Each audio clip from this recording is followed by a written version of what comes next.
Over the years on my personal social media, I've talked a lot about my experience as a woman with ADHD, and I've mentioned my diagnosis in the podcast episodes leading up to this one too. While I do meet other ADHD women pretty frequently, almost none of us experience the same symptoms or move through the world quite the same way. Maybe that's why this conversation with professional freelance science communicator and underwater photographer Marley Parker was so special for me.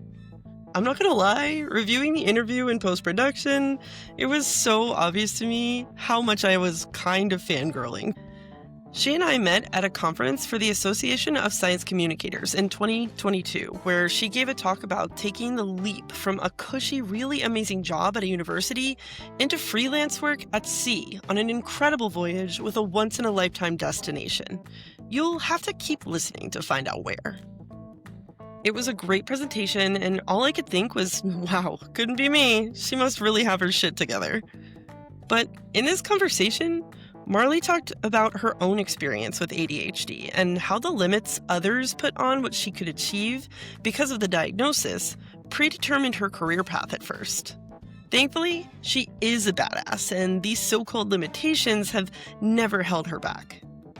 From working with a team of archaeologists, mapping shipwrecks on the bottom of Lake Ontario by underwater drone, to leading science communications workshops for kids in Micronesia, Marley has charted a course for her career unlike any other.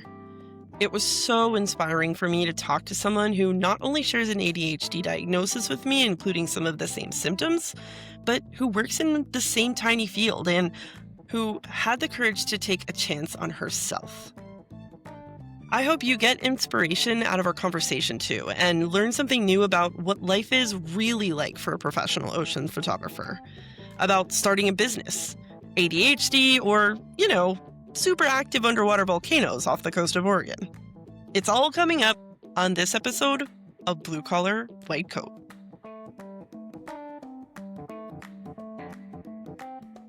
You're listening to Blue Collar, White Coat podcast. The only podcast telling the real stories behind the people powering science. Well, welcome, Marley, to Blue Collar White Coat podcast. I'm so excited to talk to you because, I want to be you when I grow up. And let's just start out by telling us who you are and what you do. Yeah, thanks, Amy. I'm super stoked to be here. Thank you for inviting me. And yeah, my name's Marley. I am a photographer, videographer, and science writer. So in a nutshell, I specialize in going out to sea and documenting oceanographic research expeditions. So I spend a lot of time working on research vessels and working alongside oceanographers, marine biologists, maritime professionals, and just documenting the really fascinating world of deep sea exploration and science. Unreal. Seriously, the stuff dreams are made of, the stuff all us 90s kids especially, I feel like, are, we're after as kids. That's amazing. So today we're going to talk a little bit about how you got there, and what brought you there, but also, life at sea and any advice you have for anybody who's interested in pursuing this kind of thing, especially since you're freelance and you've kind of built your career brick by brick. So excited to hear from you and kind of get a sense of, that amazing journey. So I guess, first off, how did you get into STEM? I remember when we first met at the now science, it was Science Talk, but now the Association of Science Communicators conference back in 2022. You were doing a talk about hey, just get out there, just get started, because you had only been doing it for 2 years, and now it's almost a decade, which is wild. Yeah. It's 7 years. Yeah. And so I guess for listeners, how did you get into marine science specifically? Were you always interested in science? How did it end up being, oceans that you were interested in, and from there? Well, I think like a lot of 90s kids, I wanted to be a marine biologist when I was a kid. I grew up on the coast of North Carolina, Wilmington, North Carolina specifically. And yeah, started having an interest in marine mammals, dolphins, wanted to learn more about sea turtles, all those sorts of things as a young kid.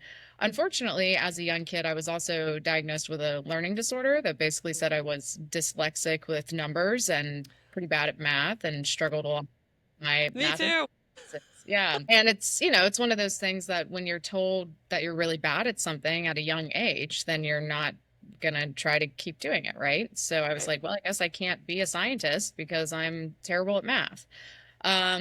So that was that. And then when I went to college, I did, throughout high school and college, I did very well with my, English classes and history classes and those sorts of things, language classes. So I majored in journalism in college. And in high school, I'd been the editor in chief of the newspaper, and I'd started taking photography classes and got into those sorts of things. So majoring in journalism in college was a pretty natural segue from that. But I had no idea when I was in college that I would end up working on research vessels. So that has been a pretty kind of wild, unpredictable path that I've taken to get into doing the work that I do now.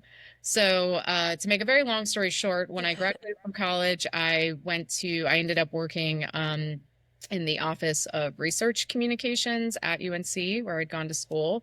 Oh, that's cool. I thought I was going to work for a newspaper or magazine like most, early Yeah. career people who have come out of journalism school. But I graduated in 2010, and it was a really tough time to find any job, much less a Hmm. job in a publication. So yeah, ended up working in research communications, and that's really how I got my feet wet and got a foot in the door with being a science communicator. In that role, I was going across campus and interviewing different scientists and researchers about their work, whether it was in the School of Medicine or the geology department or the School of Public Health. I was talking to different types of researchers all the time, and that was really how I got into doing science communication. And then I found out that my job would pay for me to go down to the coast of North Carolina and work with marine biologists and work on boats and do work with, research work with sea turtles and fish and sharks. And Wow. as soon as I got into doing that, I was like, yeah, this is awesome. This is what I want to do more of. So I got certified to scuba dive. I started going to the coast more and more, and eventually I, got integrated into that community, met more people, and eventually got invited to join a research expedition in Antarctica. And that is how and why I quit my full-time job to start doing expedition work. Wow. Antarctica, like right off the bat, not just like, Florida or, someplace on the East Coast or close to home, like straight up Antarctica. Wow. Yeah. That's amazing. I wanted to talk a little bit about, picking journalism because like that's what you were interested in and good at, but like also at the time, science communications wasn't a thing. Like literally when I left the aquarium in 2015, I remember telling people like I want to do like marketing, but for science because like I didn't, it wasn't a term that was thrown around here. So I'm actually really surprised to hear that UNC had a research communications office, especially because like most people think of scientific writing or technical writing or grant writing. They don't think of like getting the story out there, like telling the story of the research and the researcher. So bravo to UNC for like kind of being ahead of the curve on that one. That's actually pretty impressive. I mean, and the UNC School of Journalism is excellent, and I am very grateful for that. I think that has really been, if I think about the biggest, most important building blocks of my career, having some of the skills that I gained from the journalism school are pretty big part of that. That's amazing. And it's funny that you talked about, school and math and everything, because that's actually a question that I was going to ask anyway. And that was like almost verbatim my experience. Like, of course, a millennial again, talking about, all the movies that came out when we were kids and made us want to be marine biologists. But like, having that same talk of like, well, if you want to be a researcher or a scientist, you have to be good at math. And then immediately being like, oh, well, and that was kind of it.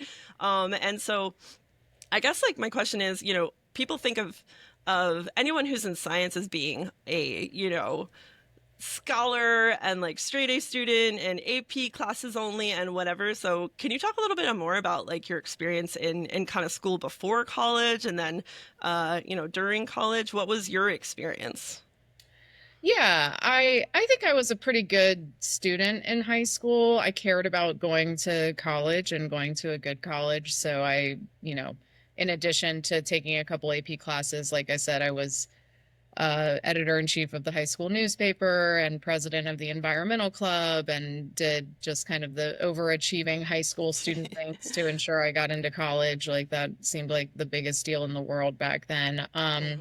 But then I had fun in college. I partied a lot in college. I also, like enjoyed life and enjoyed learning and having my classes in the journalism school. And I minored in Spanish and I studied abroad and I went on some, travels and adventures. Which is also an important part of what I do is Hmm. having that curiosity and adventurous spirit and just being a well-rounded person who's curious about the world. And I think a lot of people, especially a lot of highly motivated people who want to create really meaningful, fulfilling careers, can kind of get tunnel vision of like, this is the goal, I have to go just towards this one goal. And I think being curious, being open-minded, being open to different types of possibilities is just a really important character trait if you want to have a meaningful career. There's not just one position out there that you should work towards. I tell college students all the time, there are some amazing jobs out there that you've never heard of that you don't know Hmm. exist yet. So again, when I was in college, I had no idea that being a research expedition photographer and videographer was an option. I'd never heard of that. I did not know that was a possibility. So yeah, just keeping an open mind. And then also to more answer your question directly, I think it's not about the degrees you have. It's not about having a bunch of, um, letters behind your name. I have a bachelor's degree in journalism. Full stop. That's it. I do Yep. not have any sort of master's degree, any sort of higher education beyond a bachelor's degree. I do have several certifications, Sure. like being a first wilderness first responder and being a certified scuba diver and a certified drone pilot. Like I have taken the time to get some additional certifications, but those don't require a college degree, Yeah. those don't require And a lot any. of that comes from like the nature of being at sea. Like you have to everybody, and we'll talk about this in a little bit, but everybody on that ship probably has two or three jobs that they have to Yeah. fulfill. Yeah. So we'll talk about that in a second. But yeah, no, I love that. It's especially our generation, it got kind of shoved down our throats. You have to go to college, you have to go to college. And my experience was okay, but I don't know what I want to do because you guys told me early on that I couldn't do it. And I had no idea what I wanted to do. And I think that's okay too. You could be 35, you could be 40, you could be 55 and not know what you want to do. And like you said, as long as you stay curious and your mind is open to possibilities that may not even exist yet, like it's not a closed case of like you have to pick a discipline and just stick with it, for Yeah. sure. So Well, I I'm also glad think that. what you just said, and I'm glad you did that, take a year off between high school and college. I think it's pretty ridiculous that we expect 18-year-old kids to know what they want to do with the Yeah. rest of their lives. Their brains aren't even finished developing. Nope. I mean, I knew I wanted to go into journalism school and continue to develop my photography skills and writing skills and editing skills. But I think I'm a pretty rare case. I think most 18, 19-year-old kids have no idea what they want to do. And I think this pressure that everyone needs to go directly from high school to college and pick a major and figure it out is it's just unnecessary. And it puts a lot of stress on young people who need a little more time and like go out in the real world, volunteer, work a minimum wage job, like be a human outside of school for the first time in your life and see what that's like and then see where that leads you. There are plenty of ways to make super amazing career paths without a college degree. So, Yeah. Yeah. Exactly right. Yeah, that, like you said, we'll talk about it in a little bit and about the different roles on a ship, but like that I think that was one of the reasons the trades took such a hit was because our generation was just told that you're not going to amount to anything if you don't get a 4-year degree from a college. So thanks for speaking to that because it's something that doesn't seem like it can get repeated enough. So, going back to 90s kid, marine biologist, all that good stuff. Did you have any like STEM superstars? I had a phenomenal biology teacher in high school, Miss Lewis. She was amazing.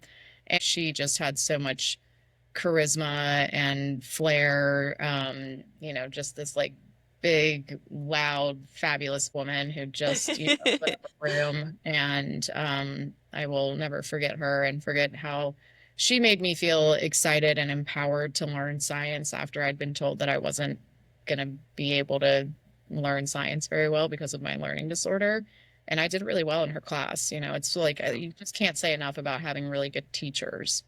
I'd say the other uh, really influential woman in my life, as far as, here's how to be a woman in STEM, here's how to like get after it and create a really meaningful career, was my mom. She was a veterinarian and she kind of like the OG original woman in STEM. She went to vet school back in the early 80s when there were only 7 veterinary schools in the whole country. And Wow. she got into medical school, but got rejected from the veterinary schools she applied to. So she had to apply again. Like it took a lot to get, it's still very competitive and very Yeah. difficult to get into veterinary school now, even with many more schools. But back then it was like really, really hard, Mm. It especially was a being it was a man's game. It was yeah, and you could say that about obviously everything, but yeah. coming from the animal field myself, you know, oh gosh, we were when I was coming up, especially, there was this emphasis on you need to have experience, you need to have experience, you need to have experience, you need to have paid experience.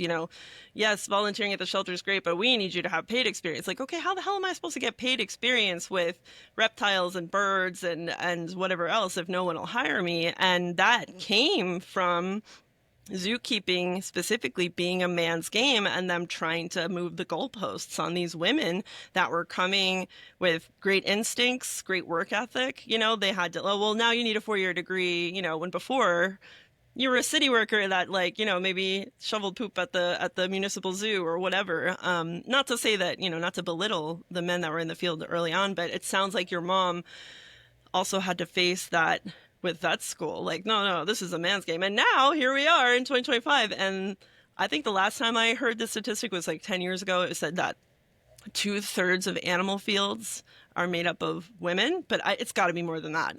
It's a similar massive increase in ocean sciences and marine biology and all of those sorts of things. There are more and more women working on research vessels, and it's been really inspiring and empowering to see how that is shifting, like right in front of us. So very cool. Yeah, I love that. I'm actually talking to Dr. David Schiffman soon in a couple weeks. I don't know if you know him. Yeah, Why Sharks Matter. Yeah, he's the best. And I remember him talking about, especially back during Me Too, because he and I we were Twitter pals, like back before, when Twitter was cool. And I remember him speaking to like, how come the field is 2/3 women and on Shark Week it's all these dudes that Mm. are featured? They're all women and they're all, there's people of color and you never see that. So, that's yeah, it's something that there could be a whole podcast on probably. So speaking of being a badass woman in STEM, I believe it's called dyscalculia. It's got a weird spelling. I have it too, and you know I think when you tell people what you do, I'm assuming here, but I'm guessing a lot of people say, "You're lucky. That's so cool. Like, I'm jealous." And like, how lucky are you? And people used to say this to me as a dolphin trainer. And I just remember being like, luck has nothing to do with it. I had to bust my butt to get here, and this job is hard. It's physically, labor intensive. And how dare you say that to me? Because I've worked really hard. So talk a little bit about how you, like I said, built this career brick by brick with this disorder that doesn't get talked about enough and is really, really disruptive.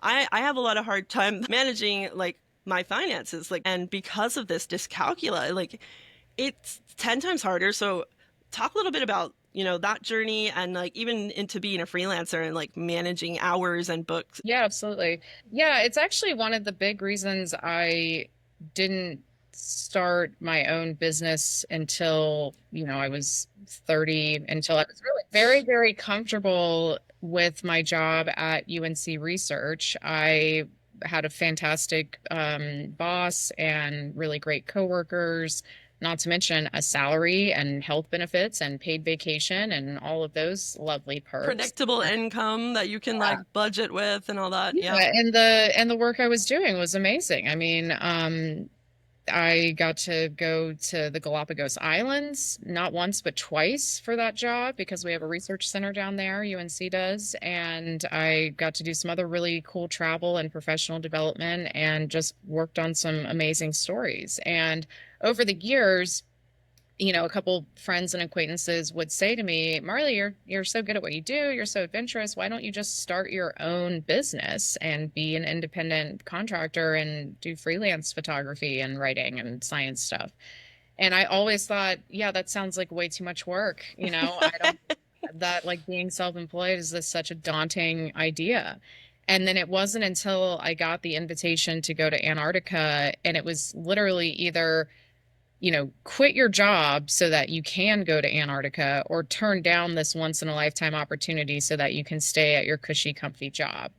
And obviously, I am the type of person who's not going to turn down a once in a lifetime. I was gonna say the universe was like, here you go, girl, rip the band-aid off. But that came with, the Antarctica thing was just like, that was 2 months. And then after that, I was on my own to figure out how to be a full-time contractor and how to navigate, yeah, taxes and paperwork and Health insurance. and health insurance and just a whole bunch of stuff. And it wasn't until I think it was 8 or 9 months after I had officially quit my job and started my own thing that I finally got an accountant to help me. And I tell people the best money I spend all year is on my accountant who does my taxes, who takes a lot of the, just numbers side of my business and deals with it. And I will always pay someone to do that for me. I think there's something to be said about just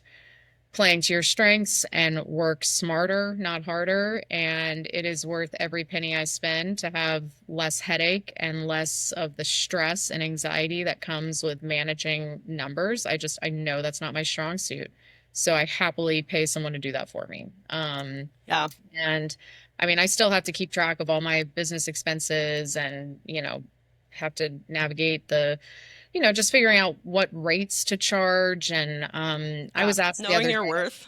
Yeah, and knowing your worth now versus in the future. I was written into a grant recently, an NSF grant, that if and when it gets funded, it wouldn't happen for another 2 or 3 years. So the chief scientist who was writing this grant and wanted me to be a part of this expedition was like, okay, what's your day rate? And I told him what my day rate is right now. And he's like, well, is that still going to be your day rate 3 years from now? Like, how much are you going to be? Especially after the last 3 years, how those have gone economically. Wow.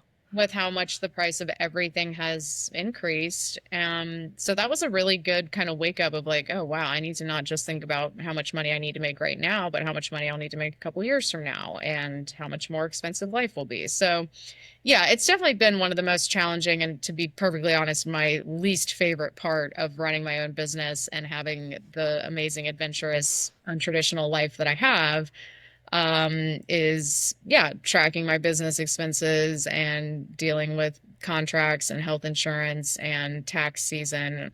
All of it is a pain, but it is worth it to have the level of freedom and autonomy that I have and the ability to join these incredible expeditions and opportunities. So it's it's annoying, it's frustrating, it's not my strong suit, but I figure it out because it enables me to have this incredible life and really amazing career.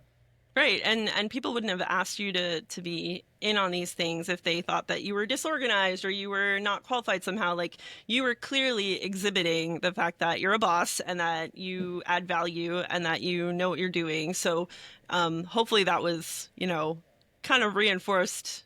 I don't know, like imposter syndrome is something that comes up again and again and again in science and research and academia.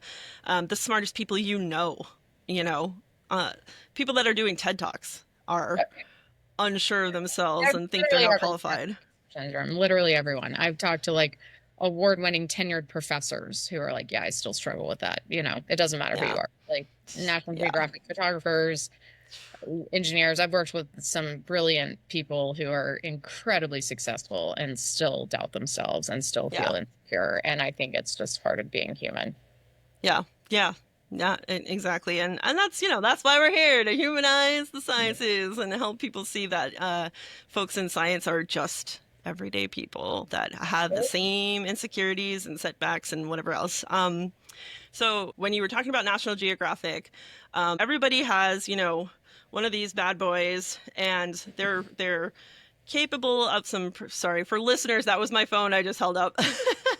um, and it's very easy to get your ego stroked to be like, look at these pictures that I take. Like I could do National Geographic. Being an underwater photographer, that sounds like I could do that. That sounds so fun. Like you just get to swim and like take pictures all day. But oh my God, now that I work where I work and I get to work with professional photographers all the time and I see the amount of science, honestly, that goes into it. So then when I think about all of that knowledge, all of that experience, all of those gadgets, all of those techniques. And then I think about it 40 feet underwater or in a submersible. Oh my gosh, this is like, can you talk a little bit about that? Because it's not like they teach underwater photography necessarily. I mean, they might now, but you, like you said, these are some things that you happen to know how to do, and then you got into the underwater world. So, can you talk a little bit about that transition and just like the skills you need to have? Yeah, yeah, I agree. Getting instruction and figuring out how to do underwater photography is not an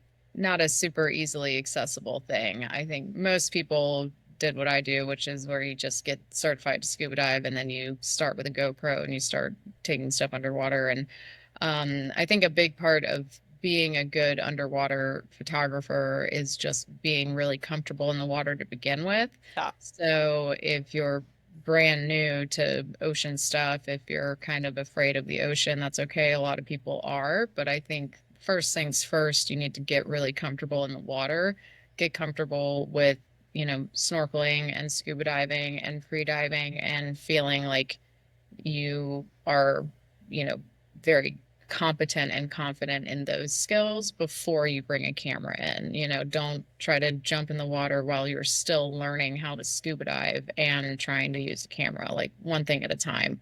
Um, Safety first yeah, every keep time. yourself safe and get your experience and then grab a camera and start playing around.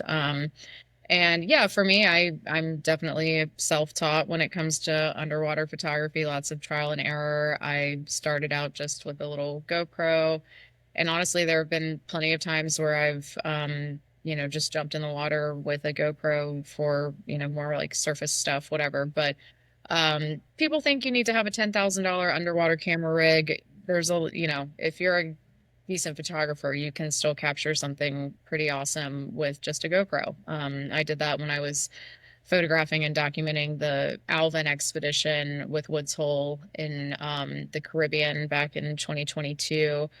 I took a photo just with a GoPro of the submersible coming back up to the surface, and I got the Alvin swimmers in it, and it's just this really cool dynamic action shot of the submersible coming back up. And they used that photo in a bunch of different marketing materials all over their website, like just it went and got published in a lot of different places. And it's just something I shot with a GoPro. So yeah, my second thing is you don't need to have a super massive, expensive underwater rig. If you know how to take a good photo underwater, it doesn't necessarily have to be the nicest camera. And a lot of times in research settings, when people are doing whatever sort of work in the water, things can happen pretty quickly. You don't Mm. always have time to set up the perfect shot. It's just a matter of like getting what you can get and just doing that quickly and efficiently. And sometimes just having a really small, simple camera is the best way to do that.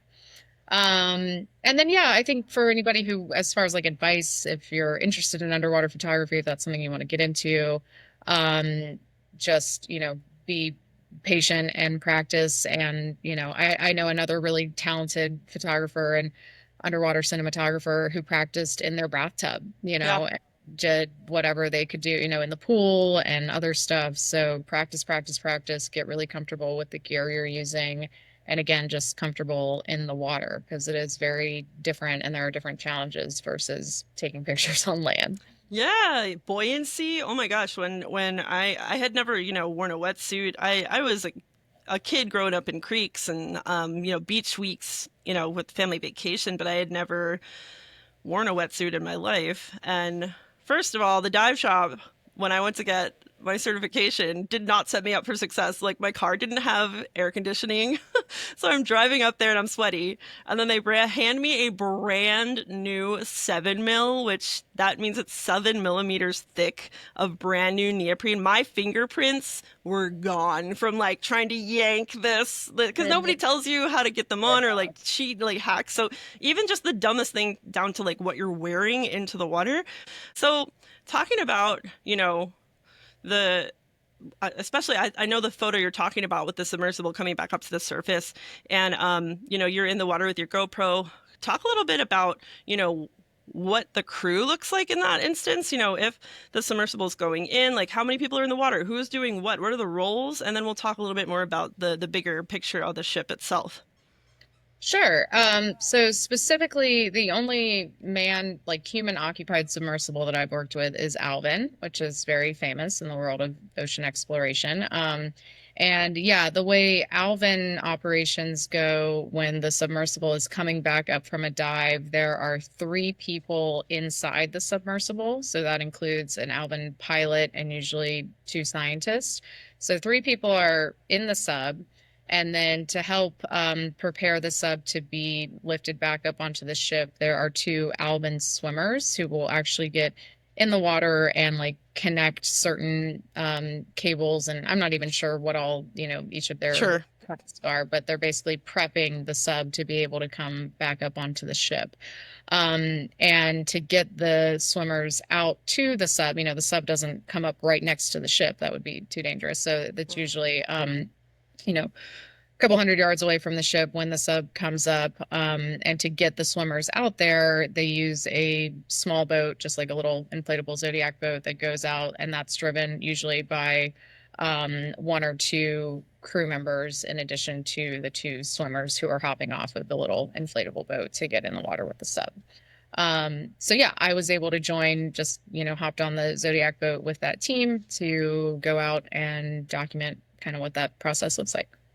Yeah, that's so cool. Such important work coming out of there too. So especially right now. So the ship, you've been on a few different ships, some of them with NOAA, some of them that are they more associated with universities or private? Like how what's the kind of like, I don't know, distribution of ships that you've been on?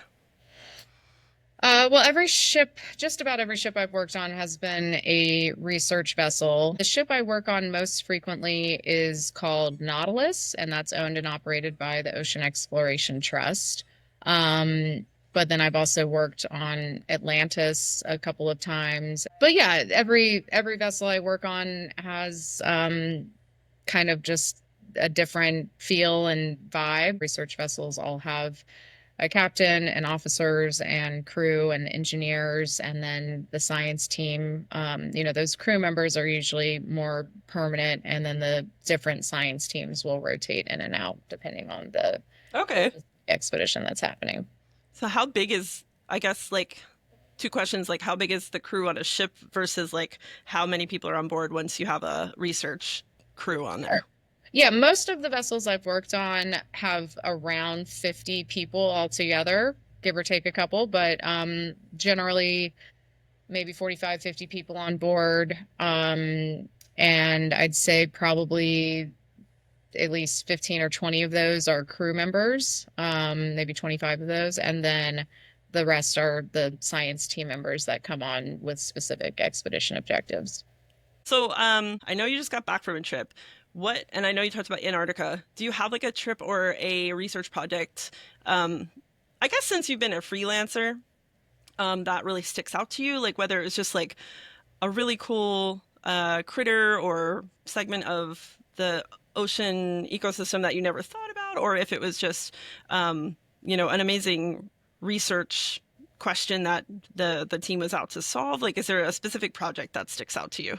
Sure, yeah, that's a great question. A lot of people just ask me, like, what's the coolest place you've ever been? What's your favorite expedition? And that's a really hard one to answer. Yeah. But yeah, specifically, like, what's some of my favorite research that I've been a part of?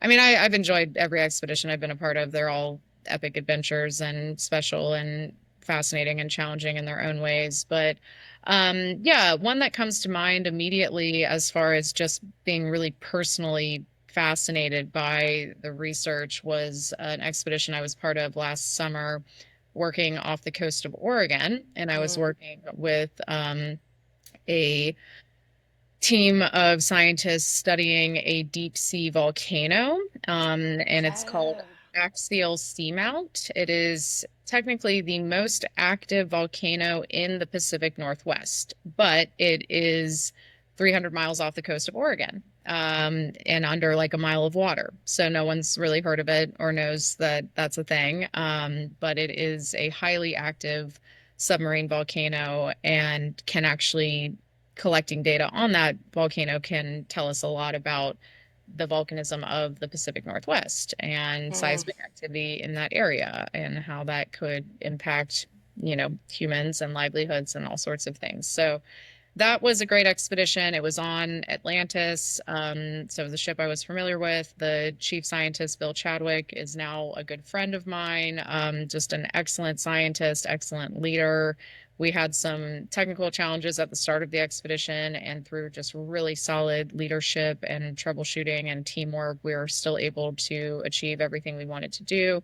So for multiple reasons, that's, just a recent one that comes to mind immediately because we got to study this fascinating volcano and also just had really good people. And what I tell folks all the time when they ask about what's the most amazing place you've ever been, what's the coolest expedition you've ever done, I always say it's really not about where we are, and it could be somewhere like Antarctica or the Galapagos or some incredible far-flung part of the world. But if you're not with good people, you're not going to have a good time. Yeah. So it's really, I always say it's not about where you are, it's about who you're with.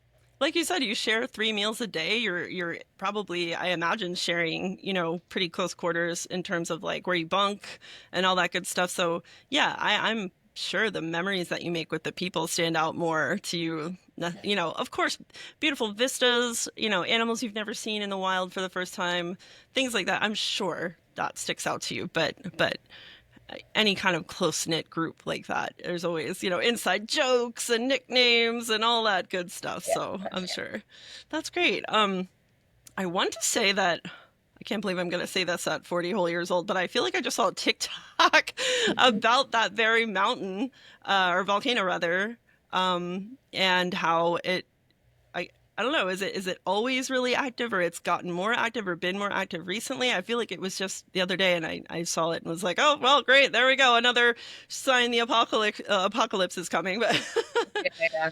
Axial has gotten a lot of media attention recently. For, I don't know, Bill keeps emailing me all these different headlines and science articles that are coming out about it. He has predicted, which is not a word that even volcanologists like to use. They don't like to Mm. try to predict volcanic eruptions, but I guess he's estimating that Axial will erupt soon, like potentially this year or early next year. So I think that's why it's getting a lot of media attention.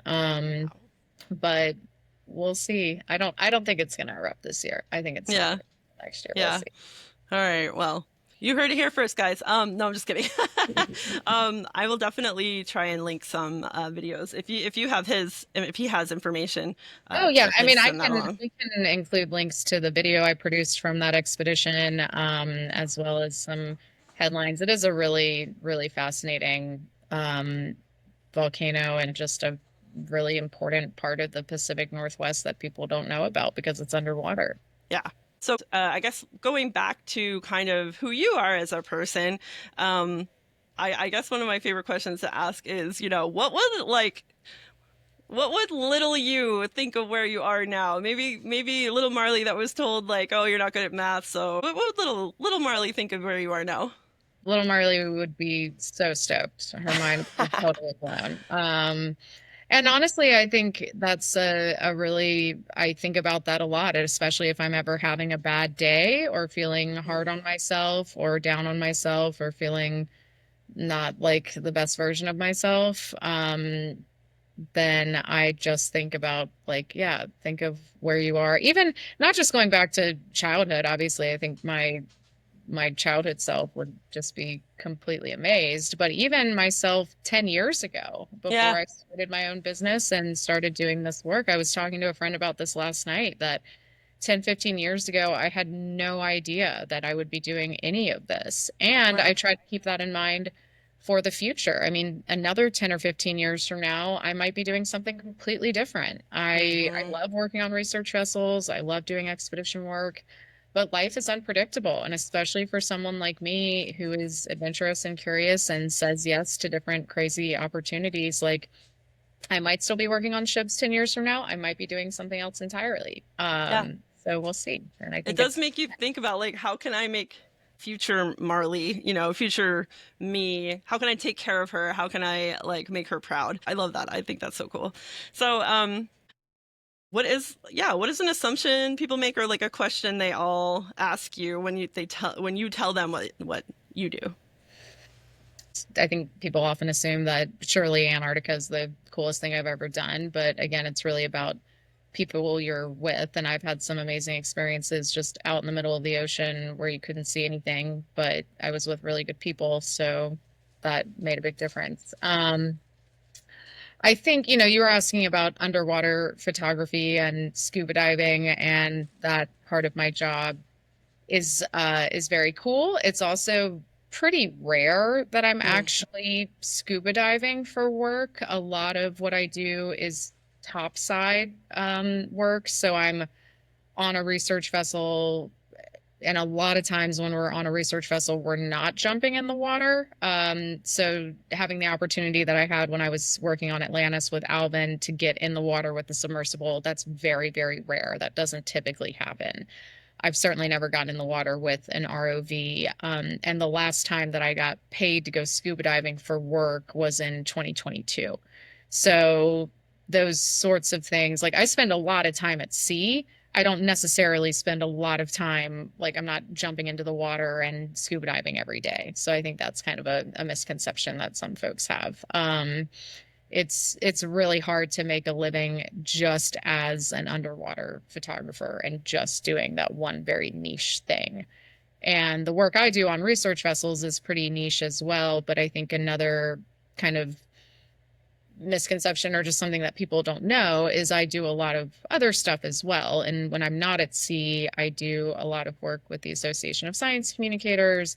I'm doing more and more mentorship work. I'm doing more and more public speaking, going and speaking to college students about career paths, going to conferences and different science centers and research centers and just giving seminars and workshops on science communication. So really doing a lot more teaching, a lot more mentoring, always networking, always traveling, but not always doing that specifically for a research expedition.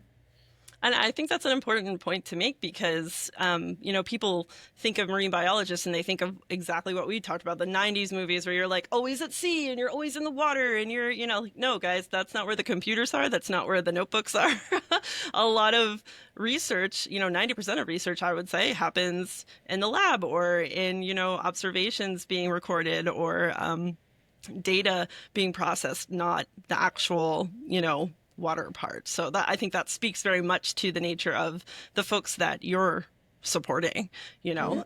And I love the whole, yeah, definitely gonna have to bother you after the interview at some point because public speaking and mentorship and specifically helping scientific staff, you know, get the word out there and in plain language, you know, is something that I'm interested in helping out with more too. So I love that. And I'm so glad there are people like you out there doing that and getting the message out. Um, so, two more questions.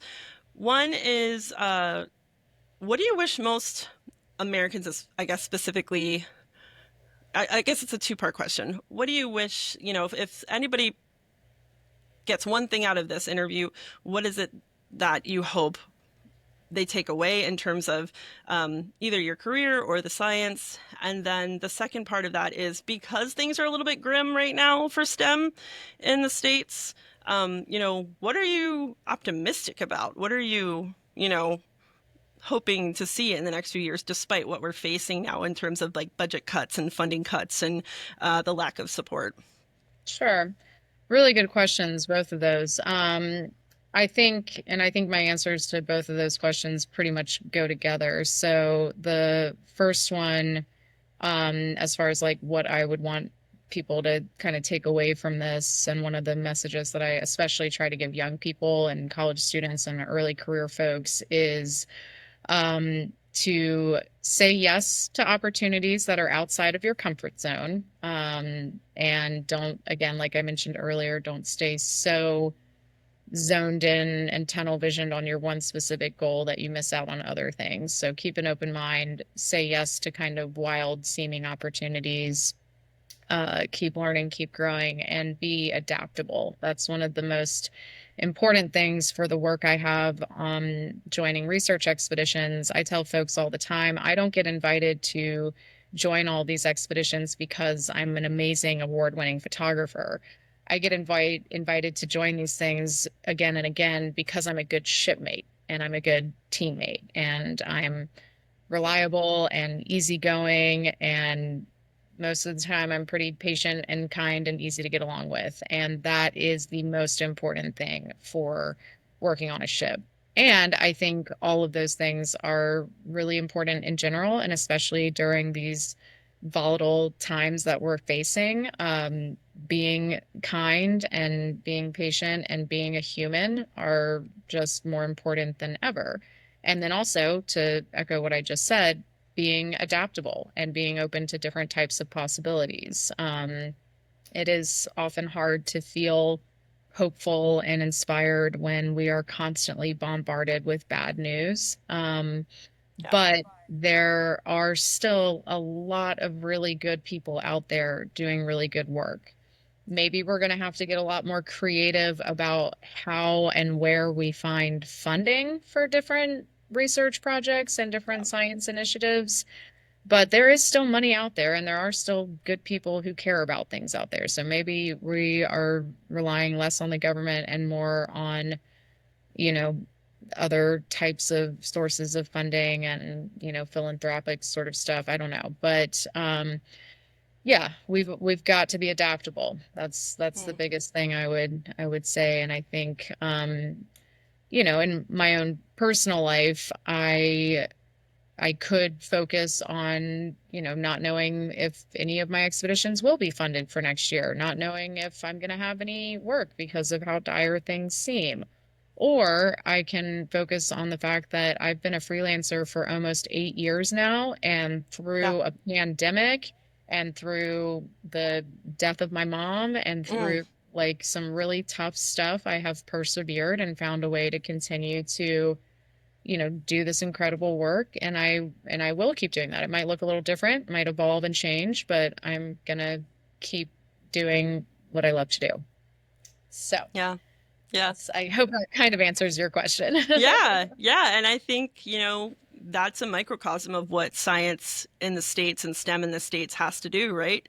We have to adapt. We have to find other channels. We have to maybe, you know, I hate to say it, but take that dependency on government funding and create a support system and a backup system that, relies more on whatever, like you said, philanthropic or private or just academic in general. And there's going to be a way, and that can be a silver lining of what comes out of all this is, science can come out all the stronger because, we got, what is the volcano's name again? Axial Because seamount, yeah. Axios is out here putting out signals that make scientists think that something's going to go on. This is not the time to cut funding for amazing things like that. Climate change, obviously, the effects of some of these environmental protection laws that are getting rolled back. Like we need science now more than anything, and we need people like you more than ever.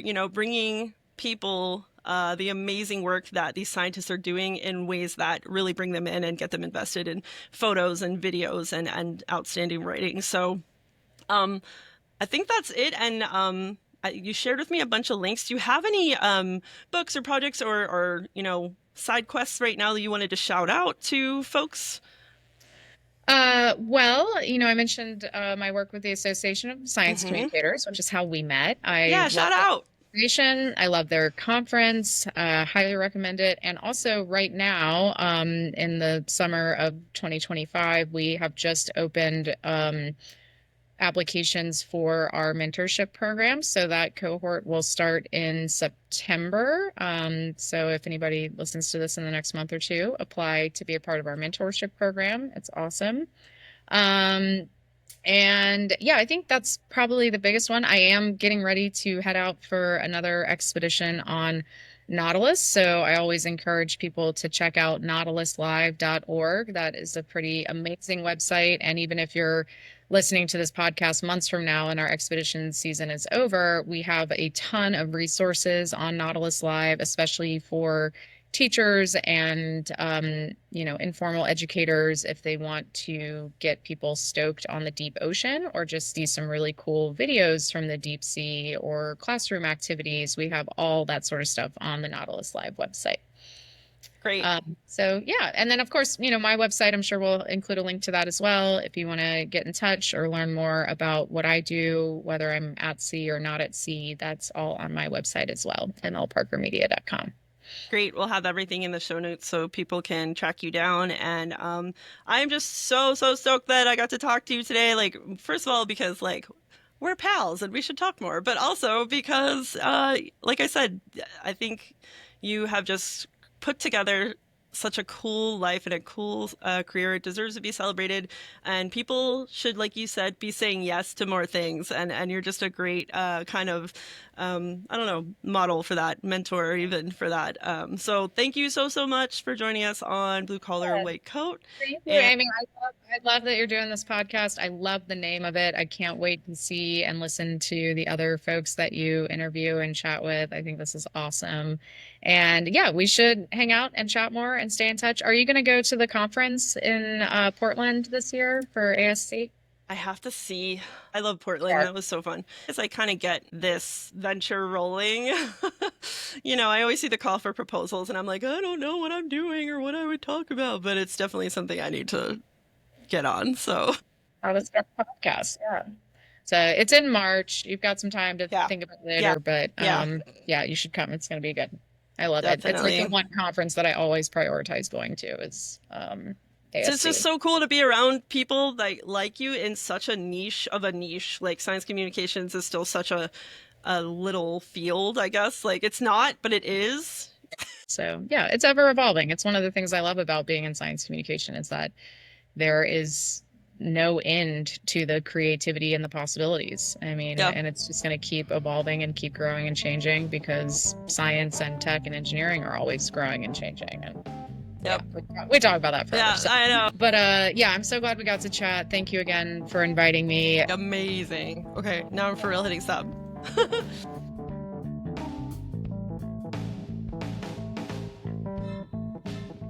So, are you ready to quit your job and start working towards your dream life now? How inspiring was that? Marley was so lovely for saying yes to interviewing for this little podcast of mine, and I'm really excited to work more with her in the future. I certainly have way more to learn when it comes to all the amazing experiences she's had as a science communicator at sea and a small business owner. If you liked this episode, please consider leaving a review on Apple Podcasts, Spotify, or wherever you get your podcasts. Right now, we have none, so help a baby podcaster out. I might even shout you out on the next episode. Speaking of the next episode, we're continuing on with this ocean theme and diving right into the deep end with shark scientist and personal science communications hero of mine, Dr. David Schiffman. He'll tell us all about his own experience out at sea studying sharks, using his massive social media platforms to dunk on Shark Week, and traveling all over the world to talk about all of it with shark enthusiasts everywhere. Chock full of dad jokes and shark facts, it'll be an episode you can really sink your teeth into. In the meantime, don't forget to follow us on TikTok, Instagram, and Facebook at Blue Collar White Coat Pod. Find us on Blue Sky at BCWC Podcast, all one word, and to look out for our companion blogs for each episode on my Substack at Amy Writes Science. Got a question? Have a STEM job or topic you'd like me to dive into, or want to be on the show yourself? Get in touch.